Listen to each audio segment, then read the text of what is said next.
Oh, internet, you love doing this to me. You know what? Deep down, maybe I like doing it to myself. Do you think there's gonna be a Release the Branna cut? I don't think there's gonna be any cut of this movie. Probably not a sequel either.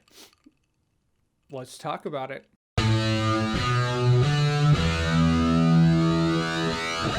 Artemis Fowl.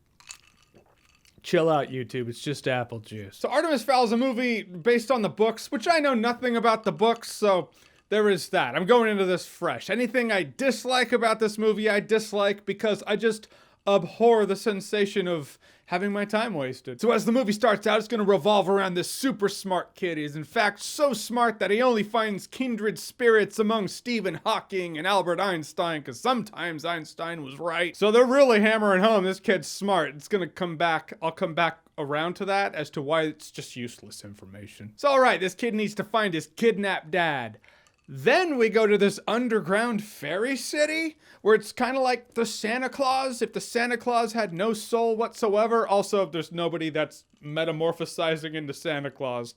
But with the elves and technology, something reminded me of Santa Claus. Only a shitty soulless husk version of it. So now it revolves around this fairy girl who wants to clear her dad's name. Dame Judi Dench is in it too. Man, you know, she's like... I miss being M. Judi Dench is my M, by the way. I love her as M. Point is, cats, now this.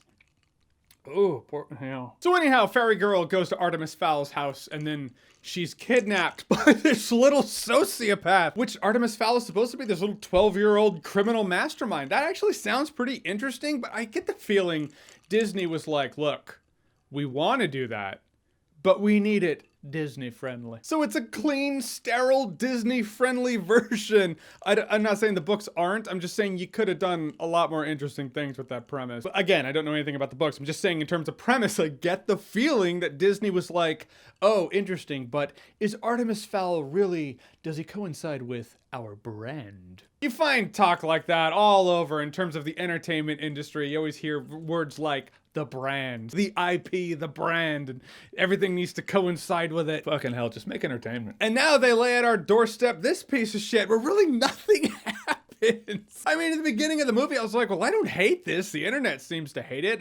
There are interesting concepts, which I guess that's the point. If there's a crappy adaptation of something, of course it's going to have an interesting concept because the execution of the concept being good is what made it good in the first place. Mortal Kombat Annihilation, the movie. Interesting concept about Outworld invading Earthrealm. Yeah, it's also done better in, well, Mortal Kombat 9. I think that's the gold standard of the story. But you get what I mean. And then I realized nothing happens in this movie. It's just a movie where I'm sitting there and I'm like, well, that's 5 more minutes.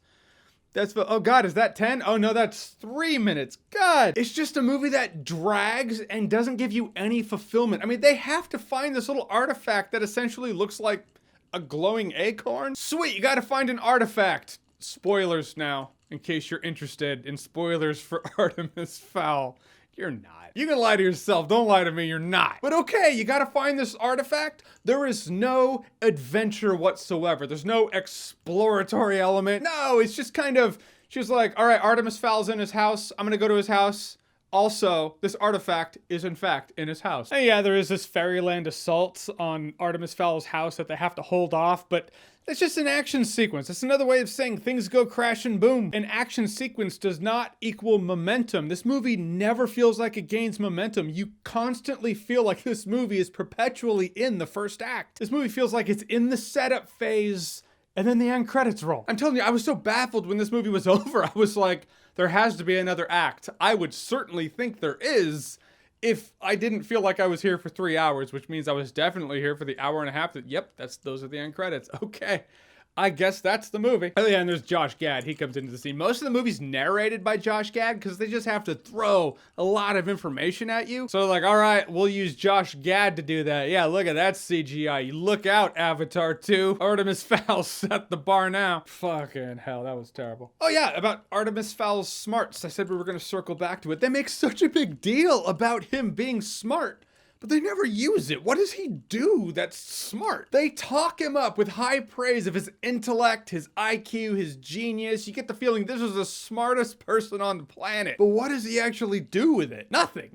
He knows to wear reflective sunglasses when talking to an elf. Sorry, a fairy, not an elf. A fairy rocking Willem Dafoe's Green Goblin outfit from Spider-Man. I mean, that just means he listened to a lesson. His dad gave him lessons. You don't need to be a super genius to pick up on that. I guess he built a tracking device at the end of the movie, but I'm running out. Need more apple juice. Little more apple juice. Oh, no, that's way too much. All right, I'm gonna head off to enjoy my apple juice. Point is, folks, this movie started out with interesting enough lore, though it's being shot at you through a shotgun. You feel like you're the nerd playing dodgeball and it's all just coming at you at 100 miles an hour. Just boo, boo, boo, boo, boo. I say that because I know exactly what that shit's like. It was a soulless, lifeless, boring adventure with choppy, shoddy-ass editing, and it did give me that feeling that I detest the most, and that is the feeling that I just wasted my fucking time. Yeah, it's everything you heard it was. It's all the dog shit. Oh, make it better, apple juice. All right, so Artemis Fowl, have you seen it? Have you read the books? Did the movie piss you off? Because, again, I heard the movie will piss off fans of the books, but I just don't know how. So enlighten me, comment below, let me know. And as always, if you like what you've seen here and you want to see more, click right here to see more. Oh, come on. Camera froze. I don't know why that happened. And as always, if you like what you've seen here and you want to see more, click right here to see more. That's better.